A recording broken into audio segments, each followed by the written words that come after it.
Tayo po yung mag-isa ka lang. Hallelujah, Lord.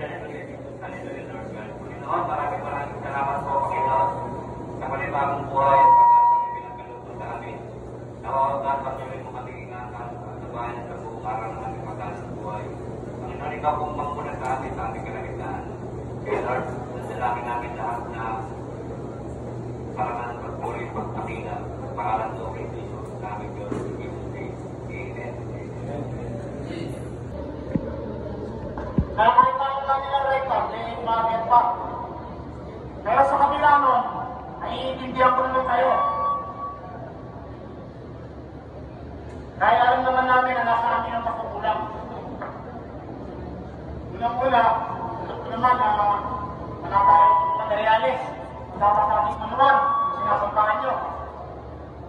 Pangalawa, wala tayo sa mga manpower ng scaffold.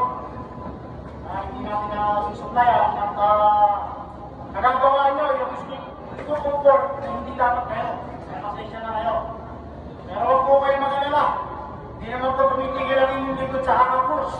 Nakapalawa sa ating mga engineering guards. Sa mga materialis na nangihiling natin para makumpleto yan. Pero once na dumating na po ang ating nangihiling, ang nire-request ng materialis at scaffolder, ang pagkakamaterialis dyan, wala na po sigurong dahilan para intindihin ko po kayo. Sa mga hindi tumutupad, wala lang pera para kasi kung may bagay na yan. Dahil siyempre, kasiraan ko naman po yan bilang inspector sa Apple, kaya pinahayaan ko po kayo tumutong. Alam naman natin bawal. Ngayon lang yun, medyo na inintindihan ko kayo, dahil may naman, kailan. Pero hindi natin alam, mga simple official natin na makahuli sa inyo, hindi ko na alam kung ano yung mga explanation na gagawin mo. Sa akin, kaya ko mapanagpasin niya. Kaya naiintindihan ko kung wala ko kayo mag-sabi. Pangatlo, pinakahigit sa lahat. Yung kaligtasan. Ano naman natin lahat sa construction industry. Ang number 1 na priority, ang inyong kaligtasan. Kaya mga nagtatrabaho sa mga working attires, perimeter, interior, kapag saan makalutang dito, sa stage.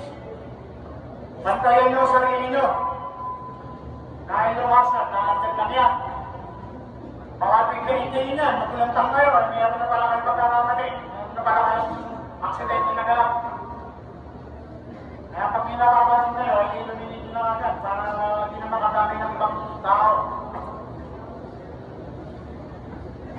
Kaya wala dito naman yung mga kapatas natin, mga ligma, at mga safety officer, na walang sawang nagpapaalala sa inyo araw-araw tungkol sa inyong kaligtasan. Yung punta ulit-ulit na ito, pero siyempre hindi pa sa akin dyan, mga tao sa mga ito. Kaya expired na, kaya pinapre, dapat ang press lang po natin. Basta panawin niyo po ang inyong sarili, iligtas niyo po ang inyong sarili para sa inyong pamilya. Hanggang dito na lang po, maraming salamat po, magandang umaga po sa inyo lahat.